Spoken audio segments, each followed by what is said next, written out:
Good morning everyone, good morning. कैसे हैं आप लोग? क्या मेरी आवाज आप लोगों तक पहुंच पा रही है? 11:31 हो चुके हैं। टॉपिक थोड़ा चेंज दिख रहा होगा आप लोगों को। Good morning, good morning, good morning Shagun, Raina ji, Sheena ji. चलिए, बहुत बढ़िया। मेरी आवाज क्लियर है ना? ठीक है। तो सब लोगों ने सोचा होगा कि सर आज तो टॉपिक होने वाला था, डेली कंटेंट सिस्टम के बारे में बात होने वाली थी। बट मैंने उस टॉपिक को ना थोड़ा सा डिले कर दिया, क्योंकि उसके अंदर कुछ चीजें हैं जिसके ऊपर अभी मैं काम कर रहा हूं, तो मैंने प्रॉपर तरीके से भी कंटेंट उसका तैयार नहीं किया था। तो मैंने आज रिथमिक्स का जो टॉपिक है उसको चेंज कर दिया, जिससे आपको क्लोजिंग में बहुत बड़ा इंपैक्ट आएगा, क्लोजिंग में बहुत हेल्प मिलने वाली है। हम हमेशा बात करते हैं फनल क्या होता है, फनल कैसे बिल्ड की जाती है, सेल्स के अंदर फनल बहुत इंपॉर्टेंट रोल प्ले करती है। तो आज हम सीखने वाले हैं कि फनल को बिल्ड करने के बेसिक्स होते कैसे हैं, है ना? तो अब क्या करना है? अब अपने को फनल बेसिक सीखने हैं। तो देखता हूं मैं कितने लोग आ चुके हैं। 2-3 मिनट वेट कर लेते हैं ना, ताकि सब लोग आ जाए।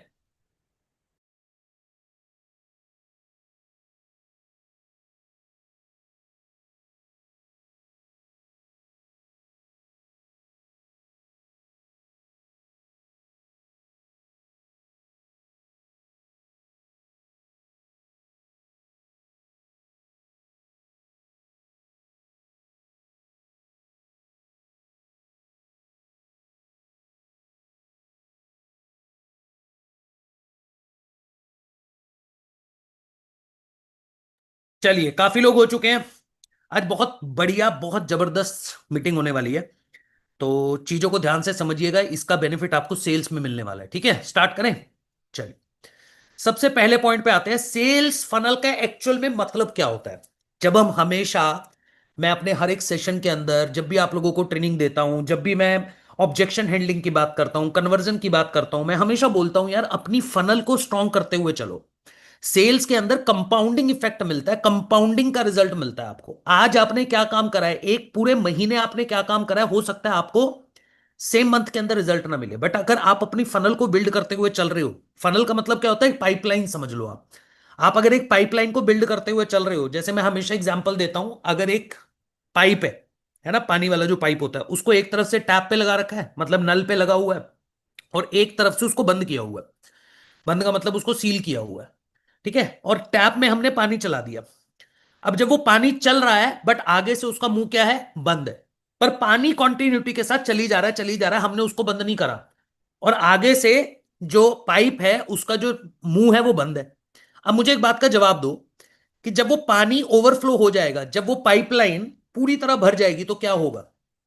है ना, आगे से तो उसका मुंह बंद है, तो क्या होगा? जल्दी से बताओ चैट के अंदर फटाफट, क्या होने वाला है? चैट ओपन कर दिए मैंने, क्या होने वाला है? ब्लास्ट होगा, ब्लास्ट होगा सर, बर्स्ट होगा, ब्लास्ट होगा, बर्स्ट होगा, ओवरफ्लो हो जाएगा, फट जाएगा। सही बात है। तो हरी जी, जैसे ही वो पाइप फटेगा उसके अंदर से सारा पानी निकल जाएगा। सेम उसी तरीके से आप डेली बेसिस पे काम करते हुए चल रहे हो, आप अपनी फनल को बिल्ड करते हुए चल रहे हो। और वो जो फनल धीरे धीरे धीरे धीरे धीरे धीरे धीरे चलती रही, भले से क्लोजिंग आ रही है या नहीं आ रही है, पर आप फनल भरते गए, पाइप भरते गए, एक दिन ऐसा आएगा कि वो फनल फटेगी और आपके एक ही दिन के अंदर 1 लाख, 2 लाख, 5 लाख का बिजनेस हो जाएगा। पर ये फनल एक्चुअली में होती क्या है, आपको ये समझना है। हर प्रोस्पेक्ट बायर नहीं होता, हर कस्टमर बायर नहीं होता। हम सोचते हैं यार अगर हम 20 लीड पे काम कर रहे हैं तो 20 के 20 कस्टमर हमारे साथ डिसीजन ले लेंगे, नहीं। आप अगर 10 लोगों से बात करते हो दिन के अंदर, तो उसमें से 5 ही लोग इंटरेस्टेड होते हैं। अब उस 5 में से भी 2 या 3 लोग ही वेबिनार तक आते हैं। और वेबिनार के बाद आपके पास 2 ही कस्टमर होते हैं जो एक्चुअल में रिस्पॉन्ड करते हैं। और उसमें से भी एक कस्टमर होता है जो आपका स्ट्रॉन्ग प्रोस्पेक्ट बनता है, स्ट्रॉन्ग प्रोस्पेक्ट, जो फ्यूचर में जाके पेमेंट कर सकता है। यानी फनल के लिए आपका टारगेट क्या होना चाहिए, ये मैंने 10 का एग्जांपल दिया। अगर आपको अगर आपको अपनी फनल को स्ट्रॉन्ग करना है, अगर आपको महीने के अंदर, एग्जाम्पल के तौर पे आप महीने के अंदर 25 दिन काम करते हो, जैसे मैं हमेशा बताता हूं, अगर 25 दिन के अंदर आप डेली बेसिस पे, आपका टारगेट बहुत सिंपल है कि मुझे क्लोजिंग नहीं करनी है, मुझे प्रीमियम प्लस से कस्टमर को स्टार्ट नहीं करवाना है, मुझे क्या करना है, मुझे डेली बेसिस पे मिनिमम से मिनिमम 3 अच्छे कस्टमर ढूंढने हैं। 3 अच्छे कस्टमर अपनी पाइपलाइन के अंदर डाल देने हैं। अब अगर वो 3 कस्टमर आप डेली बेसिस पे करते हुए चल रहे हो, तो महीने के अंदर कितने हो गए? 75। 25 दिन आपने काम करा, 75 कस्टमर आपके स्ट्रॉन्ग प्रोस्पेक्ट आपकी फनल में आ चुके हैं। अब उस 75 में से हो सकता है 10 कस्टमर सेम मंथ के अंदर डिसीजन ले ले, हो सकता है 5 कस्टमर सेम मंथ के अंदर डिसीजन ले ले, बट वो 75 कस्टमर कहीं जाने वाले नहीं है, क्योंकि वो अब आपके हॉट प्रोस्पेक्ट बन चुके हैं, वो आपकी फनल का पार्ट बन चुके हैं, वो फ्यूचर में भी रिजल्ट देंगे। इसलिए हमेशा कोशिश करो अपनी फनल को स्ट्रांग करने की। अपना टारगेट बहुत क्लियर रखो। मेरा टारगेट ये नहीं होना चाहिए कि मुझे दिन में कितनी अर्निंग करनी है, मुझे दिन में कितनी क्लोजिंग करनी है। मेरा टारगेट ये होना चाहिए, मुझे डेली बेसिस पे अपनी फनल को स्ट्रांग करते हुए चलना है। डेली बेसिस पे अपने पाइप के अंदर 5 लोगों को ऐड कर देना, 4 लोगों को ऐड कर देना, 3 लोगों को ऐड कर देना। मुझे पता चल गया कि अगर मैं 10 कस्टमर से बात करता हूं तो मुझे एक कस्टमर मिलता है। मेरा टारगेट है कि मुझे 3 डेली कस्टमर चाहिए, तो मुझे कितने लोगों से डेली बात करनी पड़ेगी, कितनी लीड पे काम करना पड़ेगा? मुझे डेली बेसिस पे मिनिमम 30 लीड पे काम करना पड़ेगा। इस तरीके से आपका प्रोसेस जो है वो काम करता है। प्रोस्पेक्टिंग फनल का फर्स्ट स्टेप है। फनल बिल्ड करने के लिए सबसे पहला स्टेप क्या है? प्रोस्पेक्टिंग। प्रोस्पेक्टिंग का मतलब क्या होता है? कस्टमर के बारे में जानना, कस्टमर से बात करना। ये तो सबको पता है ना, प्रोस्पेक्टिंग क्या होता है? अपने कस्टमर की बेसिक इंफॉर्मेशन कलेक्ट करना, पर कस्टमर की जन्म कुंडली निकालना, कस्टमर के बारे में हर एक चीज को जानना, यानी कि फर्स्ट कॉल। जितने ज्यादा लोगों से आप बात करोगे उतनी ज्यादा सेल्स की पॉसिबिलिटी इंक्रीज हो जाएगी।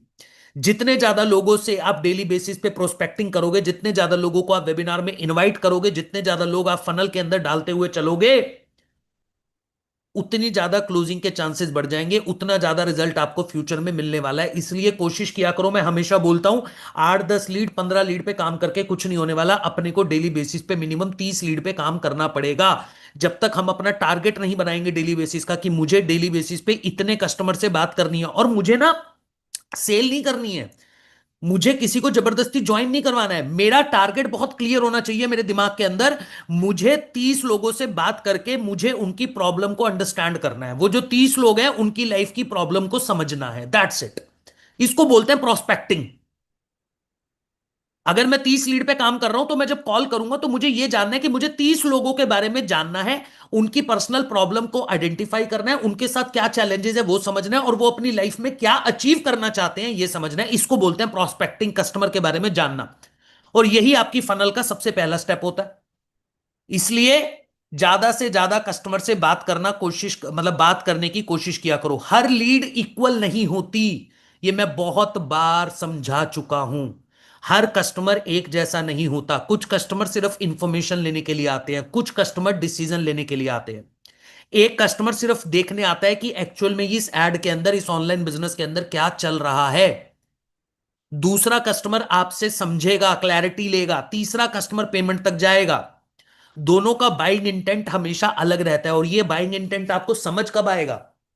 लोग बोलते हैं, मेरे साथ जब बात करते हैं, मेरे को कई एफिलिएट मुझे मैसेज करते हैं कि सर हमें समझ ही नहीं आता है कि कौन सा कस्टमर खरीदेगा, कौन सा कस्टमर आएगा, कौन सा कस्टमर स्टार्ट करेगा, नहीं करेगा, हमें ही समझ नहीं आता है। देखो, ये एक्सपीरियंस के साथ समझ आता है। आज अगर मैं 10 लोगों से बात करता हूं दिन के अंदर, अगर आज मैं 20 लोगों से बात करता हूं दिन के अंदर, तो मैं सिर्फ 5 मिनट बात करके ये बता सकता हूं कि ये कस्टमर पेमेंट करेगा या नहीं करेगा। आज मेरी प्रोस्पेक्टिंग, आज मेरा कस्टमर अंडरस्टैंडिंग उस लेवल पे पहुंच चुकी है कि अगर मैंने 15 मिनट कस्टमर से, 15 मिनट तो ज्यादा बोल दिया मैंने, अगर मैंने 5 मिनट किसी कस्टमर से बैठकर बात कर ली या कॉल पे बात कर ली, तो मैं आपको लिखित में दे सकता हूं कि ये कस्टमर पेमेंट करेगा या नहीं करेगा। और अगर नहीं करेगा तो किसी को भी नहीं करेगा। ऐसा नहीं है मुझे नहीं करेगा, ये किसी को नहीं करेगा। मैं इस लेवल की प्रोस्पेक्टिंग करता हूं। पर यहां तक पहुंचने के लिए क्या करना पड़ेगा? क्या कुछ नई चीजें सीखनी पड़ेंगी? है? क्या कुछ ऐसी किताब है जहां से ये चीजें सीखी जा सकती हैं? नहीं। ये चीजें आती हैं एक्सपीरियंस से, ये चीजें आती हैं डेली बेसिस पे ज्यादा से ज्यादा लोगों से बात करके। मैं एक दिन में 100 कस्टमर से बात किया करता था। जब मैं सेल्स करता था, हार्डकोर सेल्स करता था, जब मैं प्रॉपर कस्टमर कस्टमर से बात करता था, जिस टाइम पे मैं अपने सेल्स के इनिशियल फेज के अंदर था, जब मैंने अपनी जर्नी सेल्स के अंदर स्टार्ट करी, तो मैं ये नहीं देखता था कि मुझे 10 लीड पे काम करना है, 20 लीड पे काम करना है, 30 लीड पे काम करना है। मेरा एक ही टारगेट होता था कि मुझे आज ज्यादा से ज्यादा कस्टमर अपनी फनल के अंदर डालते हुए चलना है। तो मैं कभी कभी दिन के अंदर 100 लोगों से भी बात किया करता था। अब जब मैं 100 लोगों से बात करता था ना, तो मुझे उनका बिहेवियर समझ आने लग गया। मुझे कस्टमर के बोलने से पहले पता होता था कि अब ये कस्टमर मुझे क्या ऑब्जेक्शन देने वाला है, यानी उसके ऑब्जेक्शन को देने से पहले मैं उसका ऑब्जेक्शन किल कर देता था। 1 से 2 साल मैंने इस तरीके से काम किया। डेली 100 लीड, कभी कभी 150 लीड पे भी काम करा। सुबह बैठता था, 10 बजे जाके कमरे में बैठता था, और शाम को 6 बजे तक कॉल करता रहता था। ये एक्सपीरियंस मैंने 2 साल लगातार 2 साल इन चीजों पे काम करा, तब जाके आज अगर मैं किसी कस्टमर से 5 मिनट बात कर लेता हूं तो मैं बता सकता हूं कि ये कस्टमर डिसीजन लेगा या नहीं लेगा। And it is not about affiliate industry. 22,000 रुपए के प्रोडक्ट की बात नहीं कर रहा हूं, आप तो 22,000 के प्रोडक्ट पे बात कर रहे हो ना। मुझे अगर 22 लाख रुपए की सर्विस भी मार्केट के अंदर बेचनी है तो मैं पहले 5 मिनट के अंदर बता सकता हूं कि ये कस्टमर 22 लाख रुपए पे करेगा या नहीं करेगा। पर ये अंडरस्टैंडिंग कब आएगी, यहां तक आपका माइंडसेट कब बिल्ड होगा, जब आप ज्यादा से ज्यादा लोगों से बात करोगे। पर हम लोग तो ज्यादा से ज्यादा लोगों से बात करना पसंद ही नहीं करते। हम तो 15 लीड पे काम करके बोल देते हैं लीड की क्वालिटी खराब है। सर हमारा कस्टमर तो वेबिनार में नहीं आता, हमारे पास हमारा तो मैनेजर बेकार है, हमारी तो कंपनी खराब है। मैंने ना आज तक अपने मैनेजर को, मेरे पास तो मैनेजर था भी नहीं जब मैंने सिस्टम को स्टार्ट किया, ना मैंने अपनी कंपनी को किसी को गलत नहीं बोला। मुझे यह पता था कि मेरा बिजनेस है, अपने लिए काम करना है, अपने लिए पैसा कमाना है, तो मुझे खुद को इंप्रूव करना पड़ेगा, खुद चीजें सीखनी पड़ेंगी। और सीखा कैसे जाता है, ज्यादा से ज्यादा प्रैक्टिकली काम करके। रिजेक्शन मिलेगा, झेलूंगा, रिजेक्ट होऊंगा ही होऊंगा। इसलिए हर कस्टमर इक्वल नहीं होता, पर कस्टमर को समझने के लिए आपके पास एक्सपीरियंस, क्वालिफिकेशन जरूरी है। हर लीड के पीछे भागना बंद कर दो भाई। हर कस्टमर पेमेंट नहीं करेगा। जिस कस्टमर ने बोल दिया कि मैं वेबिनार में आऊंगा, वेबिनार में आने के बाद उसने रिप्लाई भी कर दिया, तो भी जरूरी नहीं है वो कस्टमर पेमेंट करेगा। सबसे पहले यह पता करो क्या क्या जिस कस्टमर से मेरी बात हो रही है, जिस कस्टमर को मैंने सुबह कॉल करा था, क्या एक्चुअल में इस कस्टमर की नीड है। क्या ये कस्टमर अगर समझ लेता है तो क्या ये पे कर पाएगा, इसका बजट है पे करने का। तीसरा, क्या ये कस्टमर खुद डिसीजन ले सकता है या फिर किसी के ऊपर डिसीजन लेने के लिए डिपेंडेंट है। जैसे एक हाउसवाइफ, उसके पास डिसीजन मेकिंग पावर नहीं होती है, क्योंकि उसको पैसा खुद से नहीं लगाना है, अपने हस्बैंड से मांगना है या घर से मांगना है। तो मेरा तरीका क्या होना चाहिए कि जब मैं शाम को उसे वेबिनार के अंदर इनवाइट करूं तो मैं उसको बोल दूं कि आप कोशिश करना कि आपके हस्बैंड भी आपके साथ बैठ जाए, ताकि उनको भी वो चीजें क्लियर हो जाए। क्योंकि हो सकता है आप समझने के बाद जब अपने हस्बैंड को एक्सप्लेन करोगे तो वो आपकी बात से एग्री नहीं करेंगे और वो आपको डिसीजन नहीं लेने देंगे, जो कि होता है, आपने देखा होगा। तो इसलिए पहली ही कॉल के ऊपर कस्टमर से ये बातें समझ लो। क्या एक्चुअल में इस कस्टमर की नीड है, क्या एक्चुअल में ये कस्टमर डिसीजन लेगा, क्या एक्चुअल में इस कस्टमर को जरूरत है हमारे प्लेटफॉर्म की। दूसरा, क्या ये कस्टमर खुद डिसीजन लेगा या ये डिसीजन लेने के लिए किसी पे डिपेंडेंट है। एक हाउसवाइफ डिपेंडेंट है अपने हस्बैंड के ऊपर, एक स्टूडेंट डिपेंडेंट है अपने पेरेंट्स के ऊपर। इन द एंड पैसा तो उन्हीं को लगाना है ना। अगर बायजूस, भले से बायजूस आज बंद हो गया, बायजूस उतनी बड़ी कंपनी नहीं बनी, पर मेरी बात को समझना, क्या बायजूस ने जो अपना प्लान बेचा, 1 लाख रुपए की अपनी कोचिंग बेची, क्या उसने बच्चों को जाके बेची थी।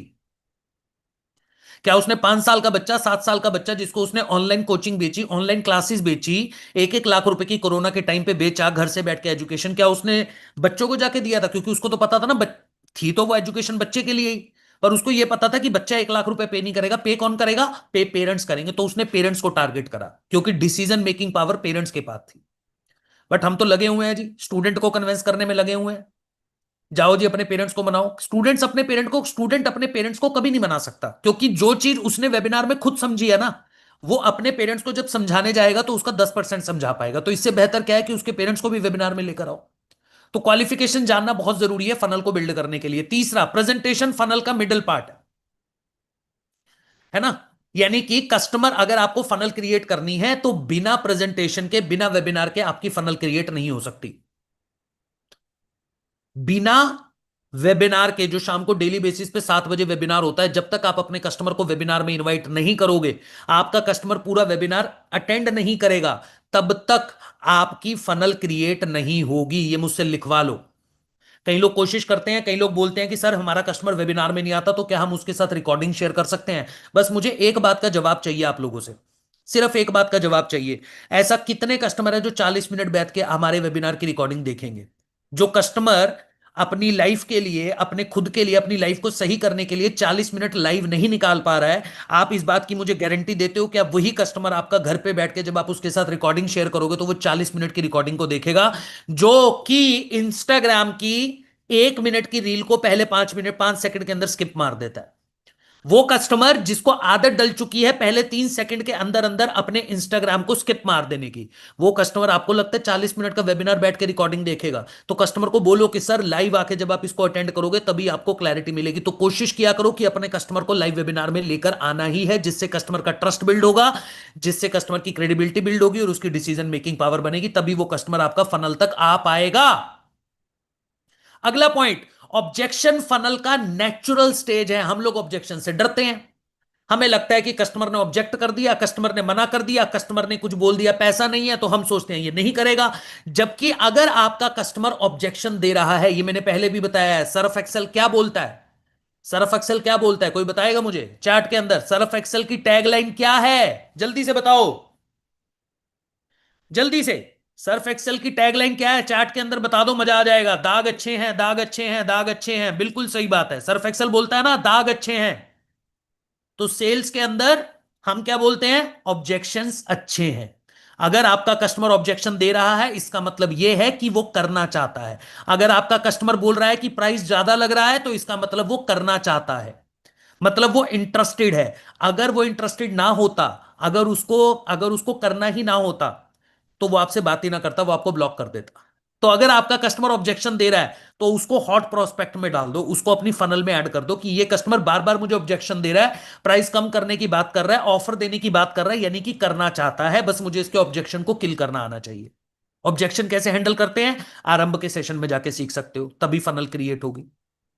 अगला पॉइंट क्या है? फॉलो अप फनल का सबसे पावरफुल पार्ट है। ये तो सबको पता है, सेल्स के अंदर फनल कब बनती है? जब आप कस्टमर को सही तरीके से फॉलो करते हो। सेल्स फर्स्ट कॉल, देखो मुद्दा क्या है, फर्स्ट कॉल वेबिनार तक लाने के लिए होती है। वेबिनार अटेंड करने के बाद आप किस तरीके से अपने कस्टमर का फॉलो अप कर रहे हो, उस पर डिपेंड करेगा कि आपका कस्टमर पेमेंट करेगा या नहीं करेगा, है ना? डे वन क्या होना चाहिए? प्रेजेंटेशन। डे टू क्या होना चाहिए? कस्टमर से पूछना कि कैसा लगा वेबिनार, पसंद आया, समझ आया, क्लैरिटी मिली। डे थ्री क्या होना चाहिए? Follow up. फिर उसे कंटेंट भेजो, रेलिवेंट कंटेंट भेजो। स्टूडेंट है तो स्टूडेंट का कंटेंट भेजो, हाउसवाइफ है तो हाउसवाइफ का कंटेंट भेजो, जिससे कस्टमर रिलेट कर पाए। बूट कैंप में इनवाइट करो। एक कस्टमर 7 से 10 दिन ले लेता है कन्वर्ट होने के लिए। एक एवरेज कस्टमर 7 से 10 दिन का समय लेता है, चाहे वो 20,000 रुपए की सर्विस खरीद रहा है, चाहे वो 20 लाख रुपए की सर्विस खरीद रहा है। एक एवरेज कस्टमर 7 से 10 दिन का समय लेता ही लेता है। जल्दबाजी मत करो, कस्टमर को पुश मत करो, कस्टमर को ऐसा फील मत करवाओ कि भाई मतलब मेरे को तेरी जरूरत है। कस्टमर को यह फील करवाओ कि तुझे इस प्लेटफॉर्म की जरूरत है। आप क्या फील करवाते हो? मुझे तेरी जरूरत है, तू स्टार्ट करेगा तो मेरे पास 14,500 आएगा, तू अगर चला गया तो मेरी लीड का 20 रुपया खराब हो जाएगा। ये कस्टमर को फील हो जाता है, इसलिए कस्टमर आपके साथ डिसीजन नहीं लेता। तो फॉलो अप करने का तरीका बदलो। फॉलो अप इस तरीके से करो कि कस्टमर को लगे ही ना कि आप उसको फॉलो कर रहे हो।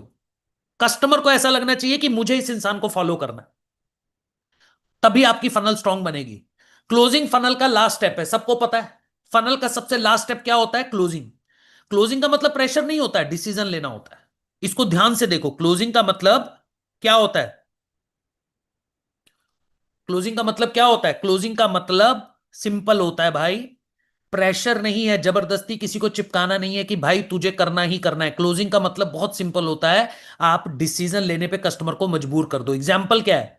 सर अभी ले लो, सर अभी कर लो, ऑफर निकल जाएगा। सर जी, जो रिजल्ट आप चाहते हो ना, उसके लिए, जो अपनी लाइफ की प्रॉब्लम को सॉल्व करना चाहते हो, उसके लिए क्या आप आज हमारे साथ स्टार्ट करना चाहोगे? सर डिसीजन आप उसको प्रेशराइज फील करवाओगे ना। कोई भी कस्टमर, चाहे उसके पास पैसा है चाहे नहीं है, अगर आप कस्टमर को प्रेशराइज फील करवाओगे, कस्टमर को ये फील करवा दोगे कि भाई अभी के अभी कर ले, नहीं तो ये निकल जाएगा, ये हो जाएगा, वो हो जाएगा, वो कस्टमर घबरा जाता है, वो कस्टमर आपको पसंद ही नहीं करता। वो कहता है भैया इतना इतना पीछे पड़ा हुआ है, अब मैं इससे बात ही नहीं करूंगा। पर अगर आप कस्टमर को बोलते हो कि भाई आज डिसीजन लेने से तेरा फ्यूचर सही हो सकता है, आज डिसीजन लेने से तेरी लाइफ की फाइनेंशियल प्रॉब्लम सॉल्व हो सकती है, अगर आज आप डिसीजन लेते हो, तो जो ड्रीम आपने देखा है, जहां पे आप पहुंचना चाहते हो, जो अपनी लाइफ में अचीव करना चाहते हो, वो सब कुछ अचीव कर सकते हो। उसके लिए क्या आपको लगता है आज डिसीजन लेना चाहिए? कस्टमर कहेगा हाँ लेना चाहिए, तो सर लेते हैं ना।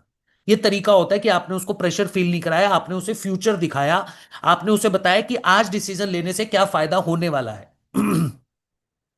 तो कभी भी क्लोजिंग के टाइम पे अगर फनल को क्रिएट करना है, फनल का लास्ट स्टेप होता है क्लोजिंग, तो क्लोजिंग पे कभी भी कस्टमर को प्रेशर फील नहीं होना चाहिए। फनल मेजर करो, हर स्टेज का कन्वर्जन ट्रैक करो। करते ही नहीं हो यार, आप लोग करते ही नहीं हो। मैं यहां पे पूछ सकता हूं कि आपका अभी कन्वर्जन रेट क्या है, आप में से 90% लोग मुझे बता ही नहीं पाएंगे, क्योंकि आपको डेटा मैनेजमेंट आता ही नहीं है। आपको पता ही नहीं है कि कस्टमर का कन्वर्जन कैसे ट्रैक किया जाता है। आपको तो ऐसा लगता है अंकित सर ने बोला हुआ है 1% 2% कन्वर्जन है, 100 लीड पे काम करेंगे तो 2 कन्वर्जन आ जाएगा। मिनिमम 500 लीड पे काम करने के बाद आपको पता चलता है कि आपका कन्वर्जन रेट क्या है। हर किसी का कन्वर्जन रेट अलग होता है। अगर आज मैं अपनी बात करूं, क्योंकि मुझे 10-12 साल सेल्स में हो गया, तो मेरा कन्वर्जन रेट लगभग 10% है। यानी अगर मैं 100 लीड पे काम करूंगा तो मैं 10 लोगों को कन्वर्ट कर दूंगा। आपका कन्वर्जन रेट अलग हो सकता है।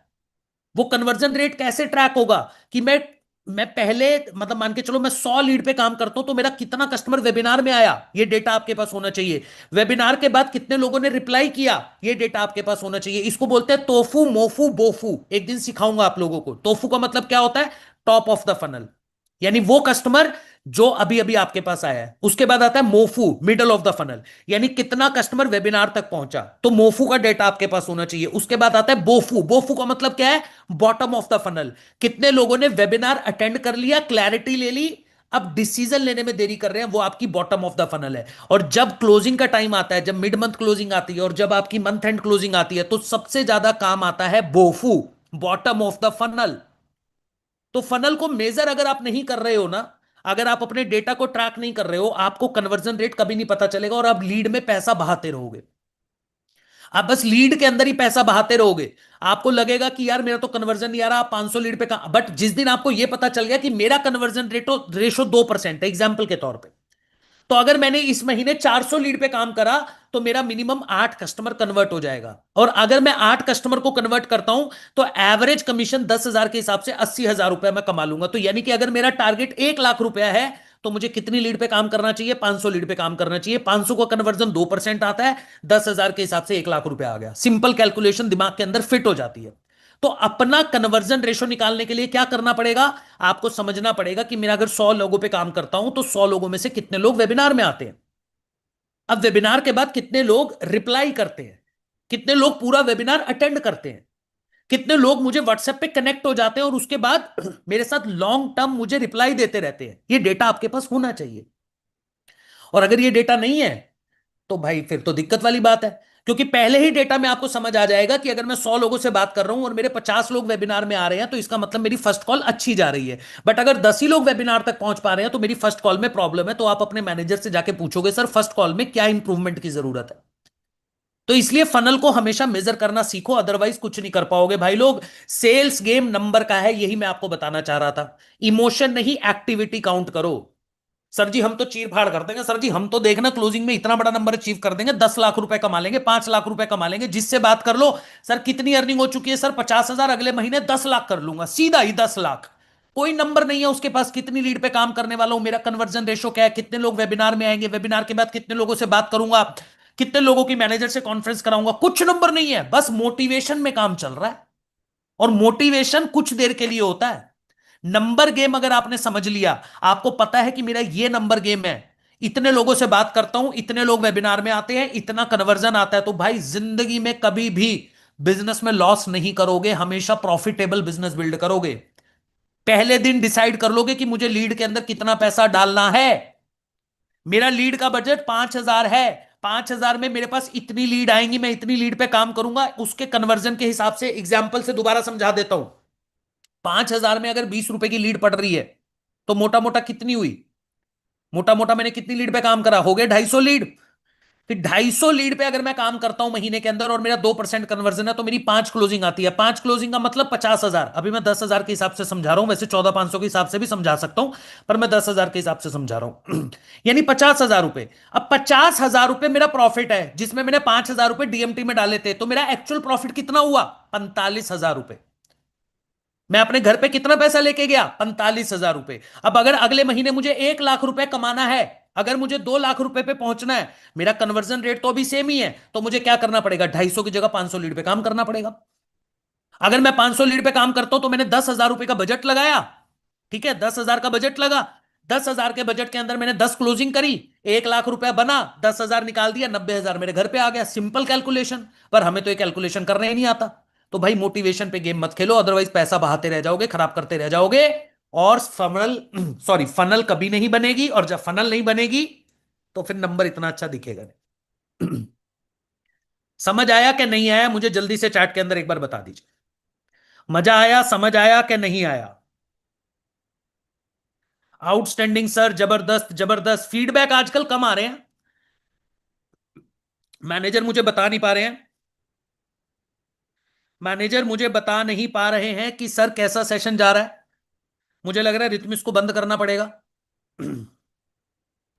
आज का फीडबैक डिसाइड करेगा, आज का आपका फीडबैक, आज का आपका ऑडियो, आज के आपके मैसेजेस, आज की आपकी इंस्टाग्राम स्टोरी डिसाइड करेगी कि मुझे कल कितना जबरदस्त सेशन करना है। मैंने पहले ही बताया था कि मुझे सेशन करने में कोई प्रॉब्लम नहीं है, मुझे बहुत मजा आता है सिखाने में।